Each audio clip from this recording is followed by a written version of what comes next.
my name is Karen Wolfe, and I will be your host for this edition of Politically Speaking.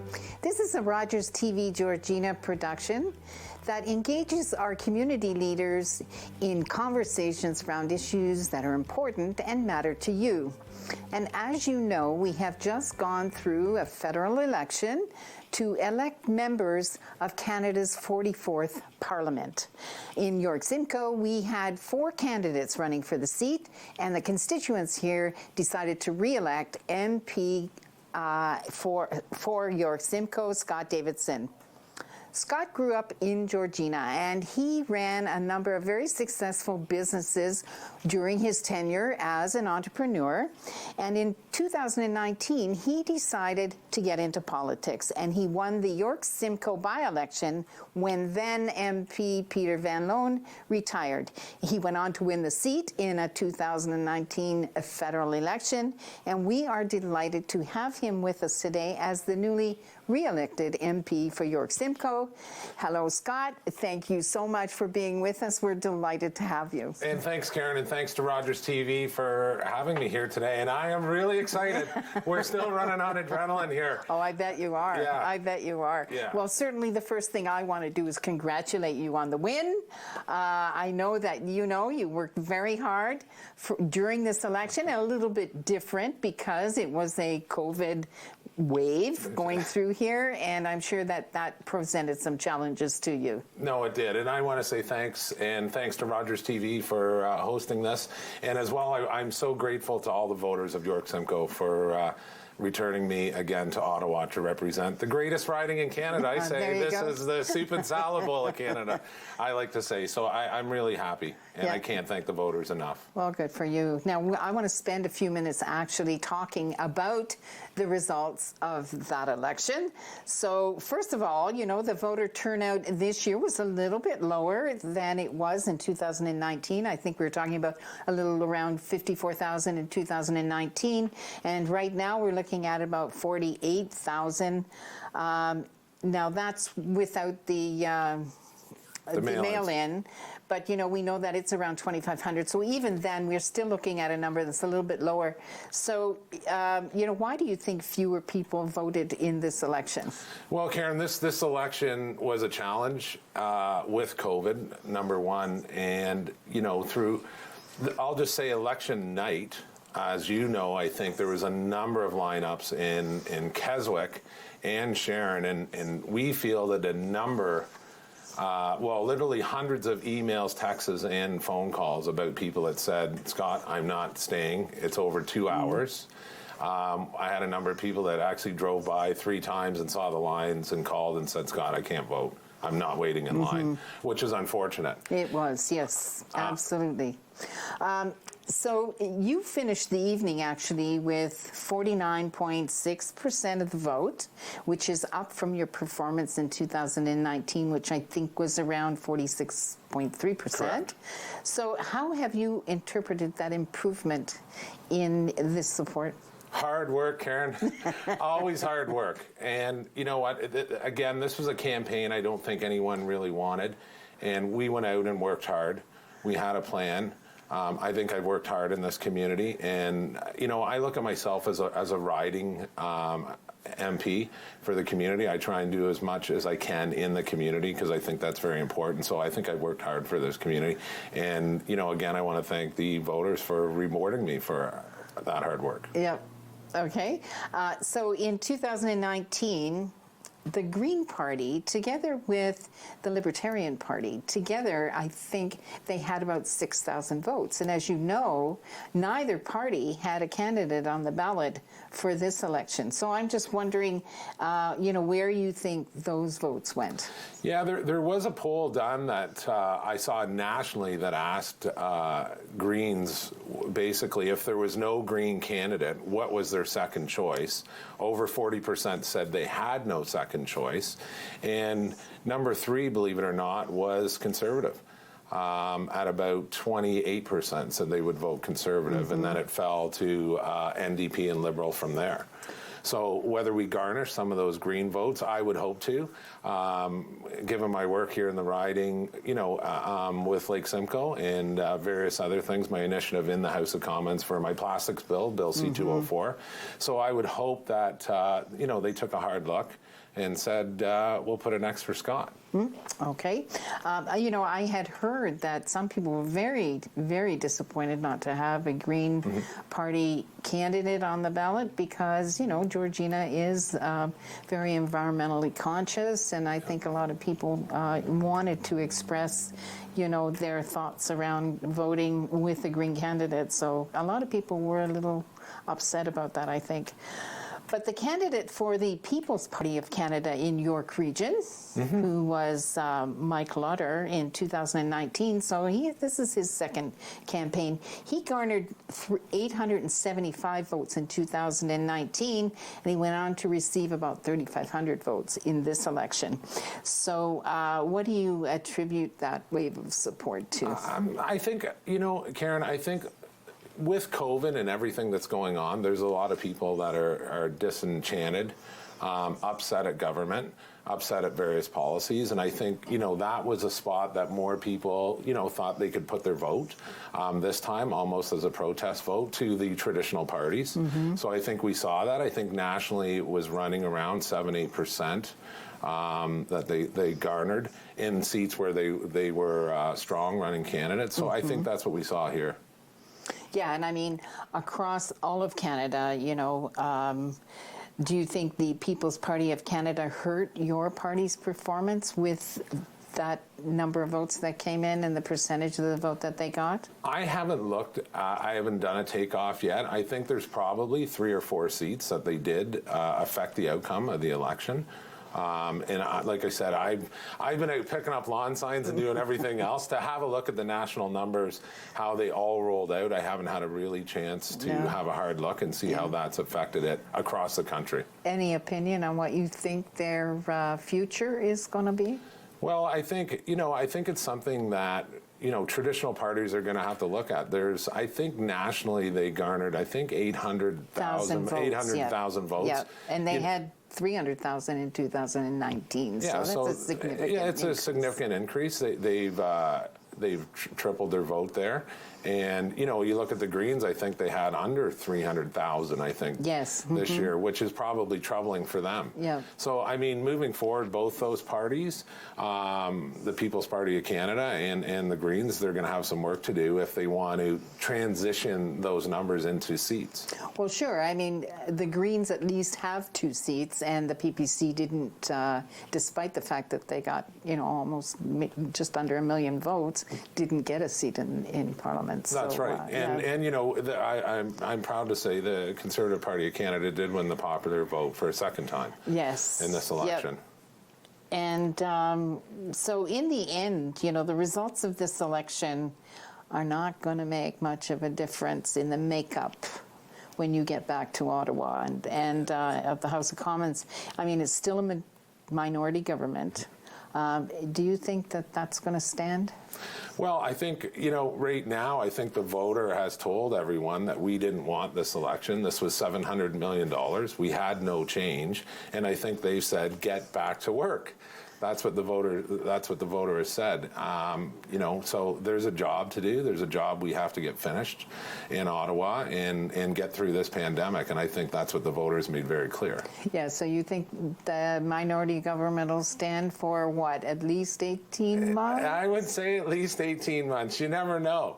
Again, we'll be ready to go. We'll be working hard in all the ridings. But I think the voter has spoken now that they want us to work together, because that's important, and try and get some things done for the country. Well, in fact, things were working pretty well before the election was called, was it not? It was, and I think that was the troubling thing for most Canadians. I know it was for me, that this was an unwanted election. It was against the narrative to call an election when the pandemic was on. I got to tell you, my office was very busy as well, dealing with Afghanistan.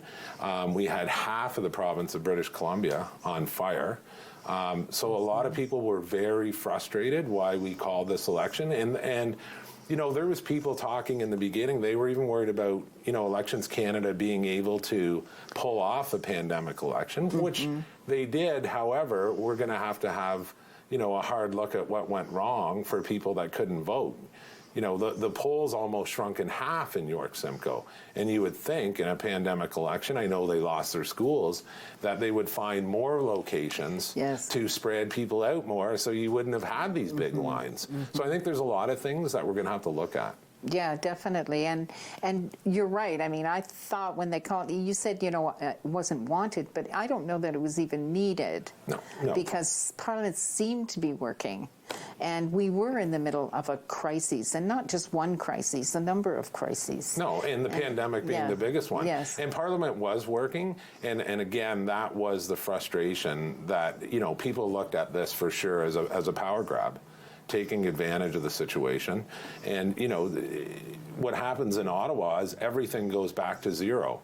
So all the legislation that was in the Senate, all the bills that were in the Senate are basically all thrown in the garbage now, Karen. We got to start over.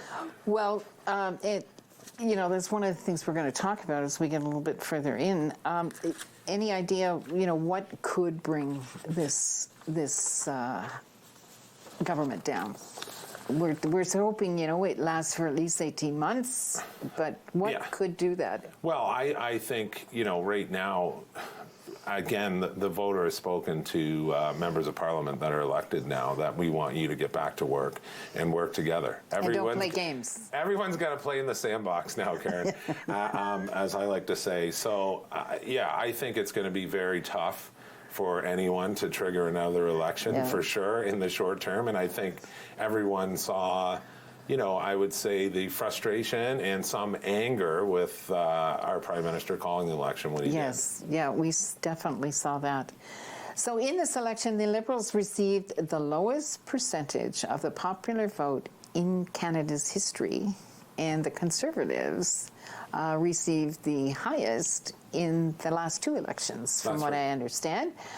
So what do you think that statistic is telling your party? Well, I think, obviously we have the majority of Canadians that felt that our platform, the recovery plan that we had and we'd worked hard on, was the way to go.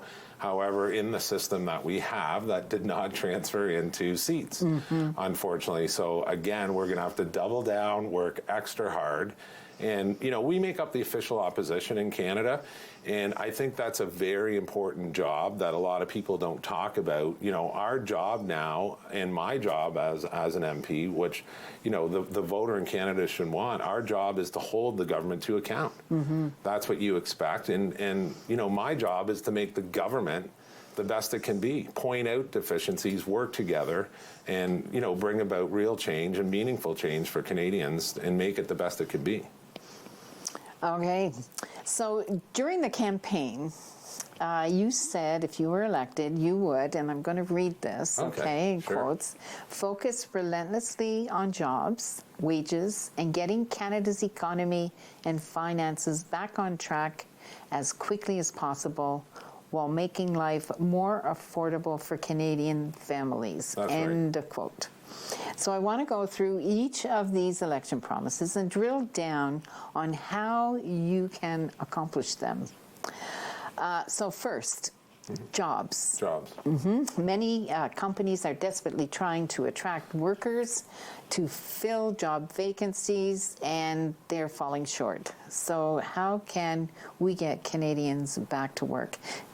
Well, the first thing is, with COVID now, I think we can see with the vaccination rates coming up that we've got to get Canadians back to work. There's a lot of restaurants, I'll say farmers in the Holland Marsh, just speaking to the riding itself, that are looking for employees and can't find employees, and yet we have high unemployment compared to the rest of the nation. So we're going to have to look at, now that COVID has been, let's just call it 2 years, we just have to look at the emergency support for the sectors and nail down those sectors. Okay, now we're going to come back to this, but right now we do have to go to commercial.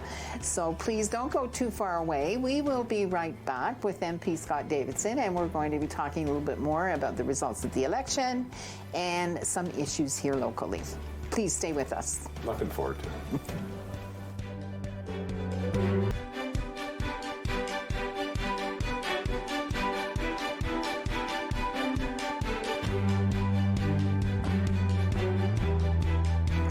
Welcome back. My name is Karen Wolfe, and this is Rogers TV Politically Speaking. I'm here with our newly elected MP for York-Simcoe, Scot Davidson. And Scott, just before the break, we were talking about some of the issues that you wanted to tackle if you got elected. And one of the first things that we were talking about just before the break was jobs. And what you think we have to do to get Canadians back to work. Yeah. So as we were saying about jobs, there's a lot of businesses that are looking for employees and can't find employees. And as well, we had a lot of small businesses that are deeply in debt now. And as well, we had a lot of small businesses, and I'll give you some examples. Locally, there was some new gyms that opened. There was also a couple big tire stores, for example, in Bradford that opened during COVID that couldn't get any of the government help. So they couldn't get the rent subsidy. They didn't qualify for the wage subsidy. So we've got to focus in now that we know what sectors have been devastated. Obviously, the travel industry, travel agents, and we've got to help those industries and give them the help they need to hire more employees. And people that can work are going to have to, you know, try and get back out there in the job field. What about CERB? I mean, I've heard from different owners and entrepreneurs that this has been an issue getting people back because people are quite comfortable staying at home with the CERB benefits. Yeah, and that's the encouraging thing we're seeing now with vaccination rates increasing, and it's becoming more and more evident that we can and we have to learn a little bit to live with COVID and get people back to work. So those big government programs are going to have to be looked at. And, you know, again, if there's certain sectors that you can't go back to work with, we'll have to have a CERB program for that sector. But other sectors, you know, I think the government, when we left, extended till October. So I'm quite sure that's going to be one of the first things that we're going to be looking at. With the government on how that's going to be addressed. Yeah. Now, one of the other things that you wanted to work on was making life more affordable. And I go, wow. Like, how can you do that? What do you have to do to make life more affordable? We know that prices are going up in the grocery store. Everything is going up. And it's really tough, you know, on some people who are, you know, low wage earners and people who are retired. And so how do you make life more affordable for Canadians? And look, this is a tough question. And it is a fine balancing act, the economy that goes on. And, you know, I got to tell you, during the campaign, I knocked on as many doors as we can. I try and get to everywhere I can. And, you know, I went into Lyndhurst Trailer Park, for example, and spoke to one gentleman who was a conservative. And he said, boy, Scott, you've got, you know, a heck of a job ahead of you. And he said, I'm going to be honest with you, I'm eating craft dinner 2 days a week. And I didn't think my retirement years would come to this, but I can't afford fresh vegetables. So this is a very concerning about inflation. And, you know, one of the government, you know, they're saying that inflation will be temporary due to COVID. But the more and more I'm watching it and seeing it, I think a lot of this inflation is real. And as you know, one of the government's tools to tackle inflation is going to be to put up interest rates to tackle if we have any out of control inflation, which can be troubling for people that have just purchased homes or cars or various other things like that.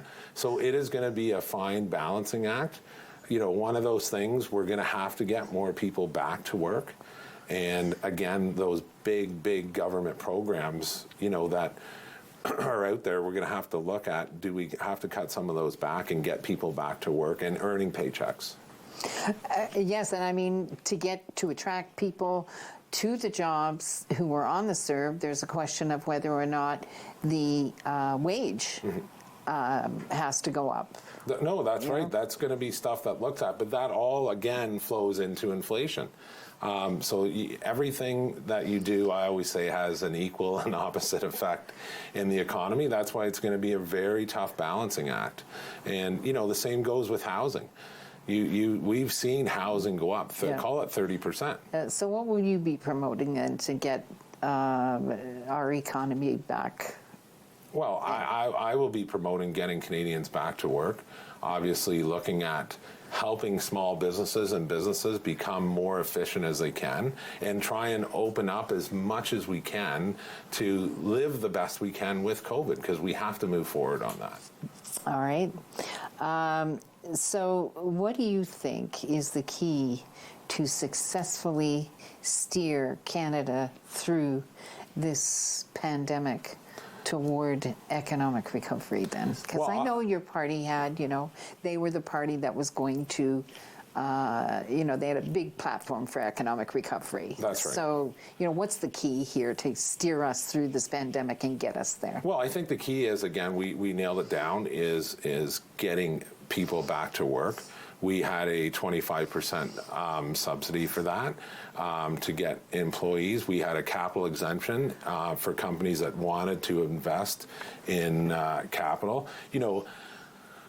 We need more domestic production here in Canada as well. That I'm a believer in. One of the things, and we can see it now, is supply chains deficiency. And again, we can see it with vaccines. We're almost 2 years into this pandemic now, Karen, and we still have no domestic capacity. So domestic capacity is something that I will always speak to and be championing in Ottawa, wherever I can. We have great innovators in Canada. We were the country of, building the railway. We were the country of the Canada Arm, the Avro Aero, all those various things. We have great businesses here and great innovators, and I think that's one way we can just keep pushing to bring domestic capacity back. Do you think increasing the number of people who've been vaccinated might be one of the ways we can, get through this? 100%. 100%. I mean, I'm vaccinated. I encourage all Canadians out there to get vaccinated, and it is definitely one of the ways that we are going to get through COVID. But there has to be other options as well with rapid testing. There's a lot of great technology that has to be looked at as well, because there's some people that just can't get vaccinated. Mm-hmm. Oh, definitely. And of course, there's a number of people that don't believe that, they should get vaccinated. Yeah, I think with 5 million dead, unfortunately, and my hearts go out to everyone that we know, anyone that doesn't think COVID is real now, I think we all know COVID is real. It's something that has to be taken very seriously, and we'll continue to move forward on that. So really, the one thing that we can do to help stem the tide of a fourth wave is trying to increase the number of people who are vaccinated. I mean, what's the number? They want something around 85%? Yeah, I think we're actually at 80%.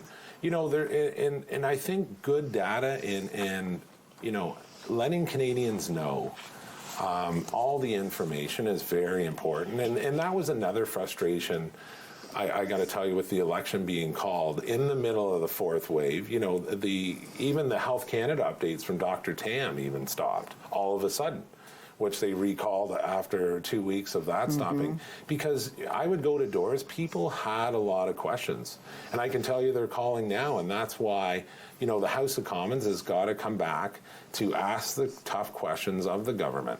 I had 4 small businesses reach out to me today, even though that is a provincial mandated, the vaccine program, said, Scott, if everyone coming into my business now is vaccinated, why can't I increase my capacity limits? Right? These are all questions that we have to hold our health minister to account and ask these tough questions. So Canadians just have a lot of questions right now, and there's nothing wrong with asking questions. It's the most important thing. Do you, I can say that I think the communications on the whole vaccination subject was not handled well. Because one minute they were saying, this is okay, the next minute they're saying, no, it's not okay, and people just were walking around really not knowing what was okay. And I wasn't too keen on how it was being communicated to the public. No, and there was communication gaps. And we all realize it's new and it's evolving and it's a pandemic. But, you know, to take it back to the vaccines, they said you could mix doses. AstraZeneca wasn't approved in the U.S. Now we have people that can't travel, and they took AstraZeneca. Yeah. And a lot of those questions weren't asked. That's why asking tough questions is so important, especially as an opposition MP, of the government to explain the policies that they put in place. Mm-hmm. So should the federal government then have a national vaccine policy? Well, I know provincially there are policies. Yeah, provincially. But what about a national one? Provincially there are policies. Our party supported a national policy only for travel. Because if you want to go to the United States or you want to visit family in Italy, for example, you are going to need to show some sort of vaccine passport. I know everyone hates that word, Karen, but that's what you're going to have to show, and that's not because Canada's asking for it. That's because other countries are. Yeah. And we have a responsibility to the citizens of Canada to give them those tools so that they can travel whenever they'd like to. Yeah. All right. So one of the other focuses of your campaign was the health and welfare of Lake Simcoe. Of course. So my favorite topic, Karen. I knew I had to work this in somewhere.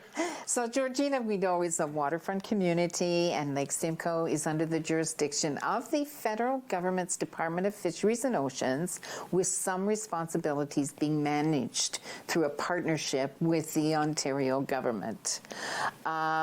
So how can you make sure that Lake Simcoe is given the environmental protection and fiscal attention that it deserves at the federal level when there are these partnerships in place, and Ontario will kind of take the lead in some things? So what can you do in Ottawa to make sure that Lake Simcoe gets what it deserves? I can yell really loud. And, you know, Karen, I'm actually the only MP in that parliament, and as you know, COVID was very challenging. But I wanted to take advantage of the virtual, and I knew I was breaking a rule, but I got in hip waders and stood in the House of Commons virtually, because that's what it was, calling out the Liberal government for the $40 million that they had promised for Lake Simcoe. So I can tell you that, maybe minus the new MPs that are coming into Ottawa, every member of Parliament knows where Lake Simcoe is. So I think it's going to be my voice on that, and hold the government's feet to the fire for that funding. You know, it was funny, as you know, they came up and announced a phosphorus plant. And I got the invite to that. I wasn't allowed to speak at that. And the phosphorus plant was for Bradford, to go in Bradford. Yeah. But they did the announcement in Willow Beach, which was interesting to me. And of course I went. And the Minister of Infrastructure was there, Catherine McKenna. And I said, I actually brought them all fresh vegetables and everything from Bradford, because that's what I do. They couldn't believe it. I said, I'm happy if someone spends $20 in my riding. But you know, I asked the Minister McKenna, I said, I'm troubled by why you're doing this in Willow Beach when it's for Bradford. Why didn't we do it on the Holland River, right? It's still part of my riding. This is, you know, we were worried about phosphorus. She goes, Scott, I got to shut you up about Lake Simcoe. That's why we're doing it right here. I said, okay. So I knew it is working. So, you know, I think we have to hold them to that commitment. Yeah, and your voice is being heard. My voice is being heard. And look at, you know, even in my Canada Day drive-through that we had, that was important. One of the things I always do there, Karen, is give away little spruce trees. You know, York-Simcoe has planted over 3,000 spruce trees, little ones, because small things add up to big things, I always say. That's right. Okay, that sounds great, because, you know, with the other government in power, or with the other party in power, and you representing the opposition, we sometimes wonder. Please don't go too far away. We'll pick up on that Okay, when we come back. We have another break, so please don't go too far away. We'll be right back with Scot Davidson.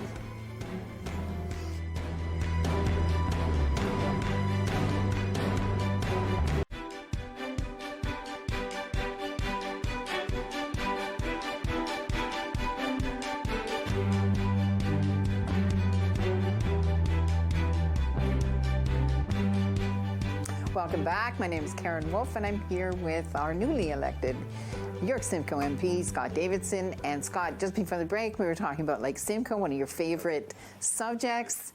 And, I think the question just before we had to go to break was, being in the opposition, you don't hold the purse strings. And, you have mentioned before that the Liberals broke their promise for $40 million to help Lake Simcoe. And, some people, I think, understand that it's difficult for an MP that is in the opposition without their hands on the purse strings to get those kinds of supports here in our riding. What's your response to that? My response is I have a big voice, Karen. And again, every member of Parliament in Ottawa knows about Lake Simcoe, knows about how passionate I am about Lake Simcoe, and I bring that voice to the table. When they did the phosphorus plant, they had hoped that $14 million commitment was going to satisfy their commitment. And I readily pointed out they were still $26 million short. Okay? And that is the reality. And, that is the Lake Simcoe Cleanup Fund was a community-based project. We have lots of, small projects, creek restorations, rewilding, dams to repair, all those sorts of things. And, touching on the Pefferlaw Dam. That's funny. That's my next question. Oh, okay. Well, I'll let you ask it, and then we can talk about that. Okay, so one of the specific local issues, that would benefit from federal support, obviously, is the Pefferlaw Dam. And given that the Pefferlaw River is part of the federal government's inland water network, I would hope that there is a program available to ensure that the river continues to be the environmental sanctuary that it is for hundreds of aquatic species and wildlife. So, where should the town of Georgina go at the federal level to get support to rehabilitate that infrastructure? Yeah, it was interesting to me, Karen, and good question, that there was no, I'll call it, grants or funding for something like the Pefferlaw Dam federally. And, I'd spoken to Minister McKenna about that, and, of course, they defer to the province of Ontario for funding. But I think there's a lot of infrastructure projects, especially during COVID, that we could have harnessed, that time that we had. Like, you and I both know almost 2 years has passed, and nothing's happened. And I think, this is the big frustration with, I will say, Ottawa and various government is the inaction, and that's what frustrates people. And I understand that. And so, again, there was a petition that was done on Pefferlaw. I hope to have the Speaker of the House of Commons because I rose. And no one had ever talked about Pefferlaw in the House of Commons. And everyone knows where Pefferlaw is now. They go, Scott, I might have to do a wedding at that dam. It sounds so great. So all I can do as an opposition MP is to keep pushing and keep pushing all the time. I would say, and I make no excuses, but, it's been a little over 2 years for me. I've had 3 elections, and every election really eats up almost 4 months. And, we had COVID in there. And as, people have short memories, if you recall, the government also prorogued Parliament. So everything shut down again. Yeah. So there really hasn't been a lot of time, as crazy as that sounds to people, to keep pushing and get that stuff done. Yeah. So if I have to get in my hip waders in the Pefferlaw Dam, that's what I'm going to have to do, Karen. Okay, so the other issue that I think comes under the jurisdiction of the federal government here in Georgina is Georgina Island's need for safe drinking water. From what I understand, half the island now has been able to get rid of their boil water advisory, but there's still people on the island that need to boil their water. So, just wondering when they're going to get a water treatment facility for all of the island residents. That's a great question. And I work very closely with Chief and Counsel on Georgina Island. So I can explain it to you like this. There is about a $3 million grant to get Georgina Island off the boil advisory. However, that only did the west side of the island, okay? Mm-hmm. So basically, the government about 8 months ago made a phone call and said, we would like you to come off the boiled water advisory. We're done. We gave you the money. And, they called me and said, Scott, this is a half-truth because we had put in funding to do the whole island, the whole reserve. So all of our residents here don't have to boil their water. And people have to understand Georgina Island is basically a limestone island, because a lot of people ask me, well, why don't you just drill a well? They've tried hundreds of times to drill a well there. All you get is basically, it looks like cement. It's sludge that comes up.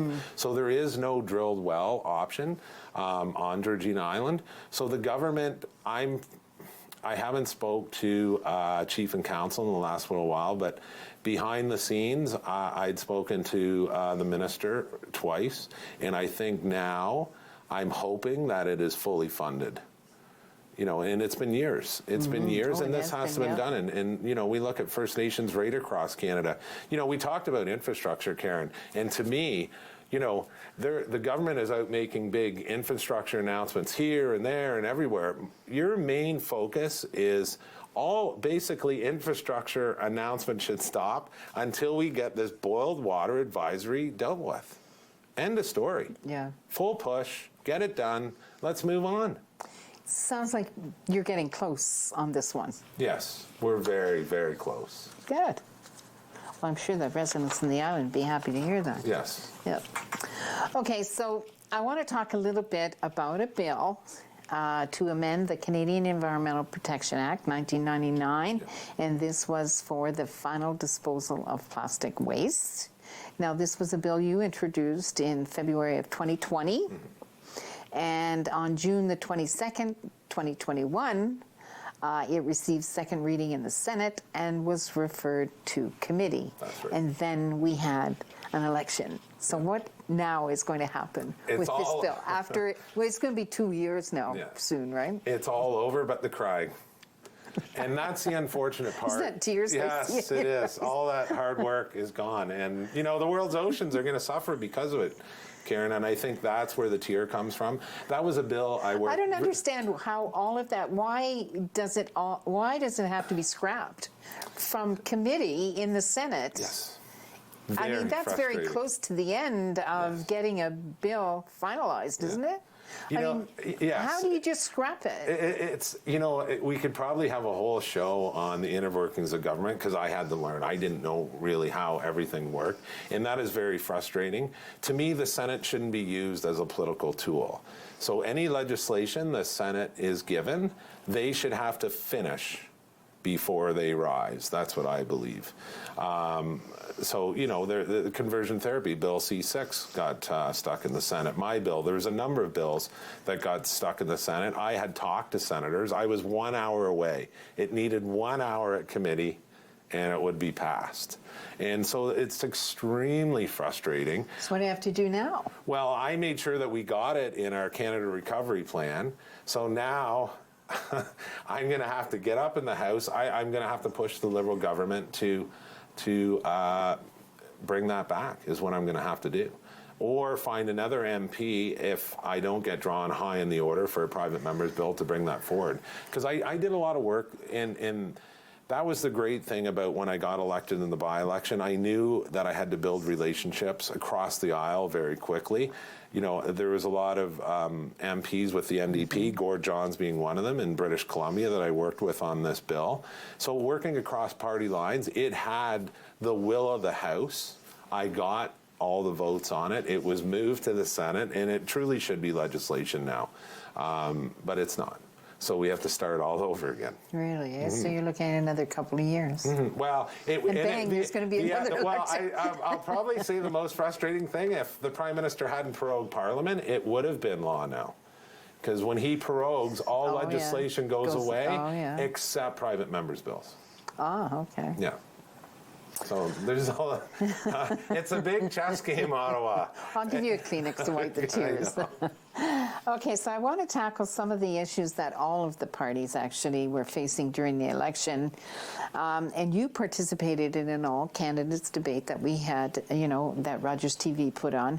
But because of time, we weren't able to ask all of the questions that we had for you guys. So I just... Yeah, you even cut me off a couple times. I know. Well, it was time, right? Okay. We didn't have a lot of time for that. So there's just a couple more I would like to talk to you about. So when it comes to the Reconciliation Commission and the calls to action, I'm just wondering what steps you think the government has to take to deliver on those calls for action. Yeah.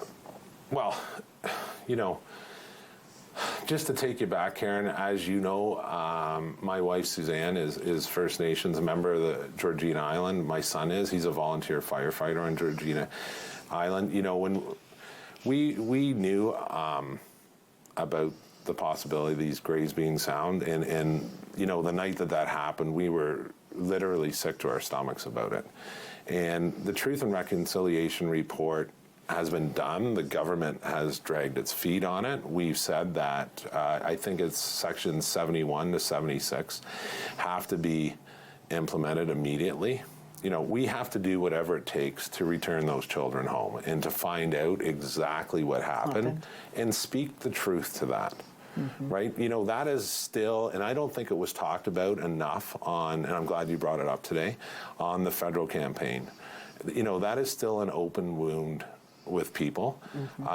And there has to be education so that people understand it. One of the things at my Canada Day, that was why it was so important. And the Canada Day barbecue that I did, why it was so important, because we do so many things at that, and that was one opportunity where we started the orange ribbon campaign that you could put on your jacket. My wife did I think she told me yesterday there are over 5,000 T-shirts, Every Child Matter orange T-shirts out of Island View Business Center. Oh, wow. Yeah, huge.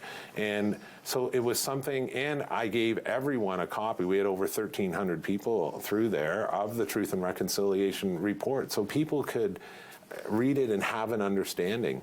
And that is the only way to implement those things and, try and bring some closure, commemoration, but it has to be First Nations led, and the federal government has to do whatever it can to support that. Yeah, absolutely.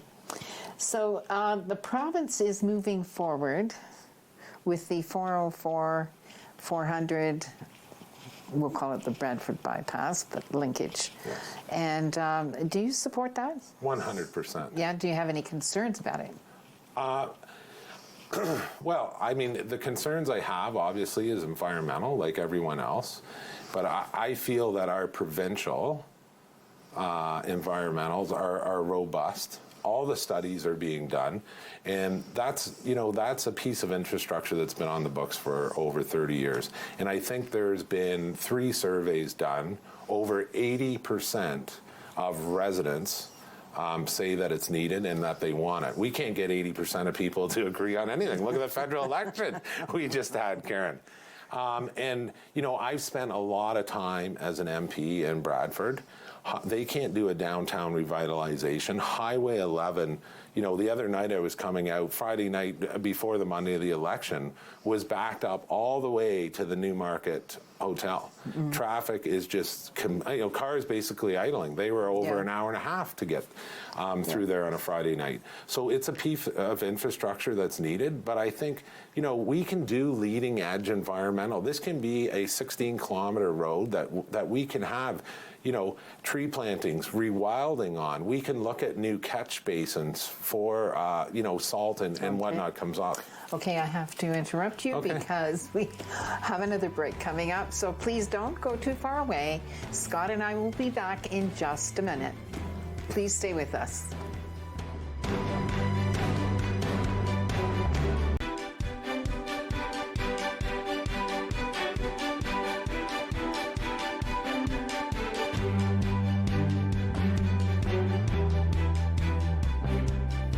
Welcome back.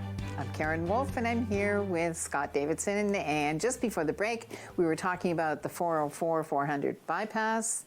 And one of the things that has been brought up is that the federal government actually should request a new EA, a new environmental assessment for that particular project. What say you? I say a federal EA is not needed. It is basically just a review of everything that the province has done. And I'm confident with our province that they are going to do everything they can to make sure that all, the towns of Georgina, Bradford, EG has all supported that a full environmental process has to take place. They all support, all councils support, including Georgina, the Bradford bypass. Everyone, including myself, want it done right to protect Lake Simcoe. And I think we take this opportunity to, make it the most, environmentally friendly bypass in Canada. That's when I go back to talking about, cutting edge infrastructure, that's what we have to do and do that at this time. Our farmers need it. We got to bring the commerce together, these two towns in York-Simcoe. A lot of people in Bradford don't come here, don't come there. And also, Karen, we have to take a look at, I know it's down the road, and again, people will argue it's provincial, but I'll even say the highway is provincial, and then they want it federal. But, even another location for a hospital, cottage hospital, off the Bradford bypass, at the southern end of Keswick, to pick up East Gwillimbury, Bradford, and for residents of Sutton and Pefferlaw. I was in Pefferlaw. People don't know if they're going to Uxbridge or Southlake for healthcare. Oh, we know. Yeah, you know. and I think I'm just saying, with this pandemic, we've seen more than ever how important healthcare is. Yeah. And that's a vision that they have to look at. Anyways, I'll let you, Karen. Okay, so due to the fact that very little has changed in the makeup of the Parliament, so what are you expecting when you get back to Parliament Hill? What are you expecting? I'm expecting, people are going to get down to work. I am expecting that, because basically they've been told, the Prime Minister wanted his majority. He didn't get it. He's, basically this is like Groundhog Day, hit the alarm clock. We're back to where we were. This is a do-over again for Parliament. But I think Canadians have made it quite clear with a minority parliament. Again, we want everyone to play nice in the sandbox and to finish the job. When do you go back? Well, what happens, all the writs, so people understand, all the writs in all 338 ridings have to be signed by the Chief Electoral Officer. And believe it or not, as you know, we're counting Friday, tomorrow, here.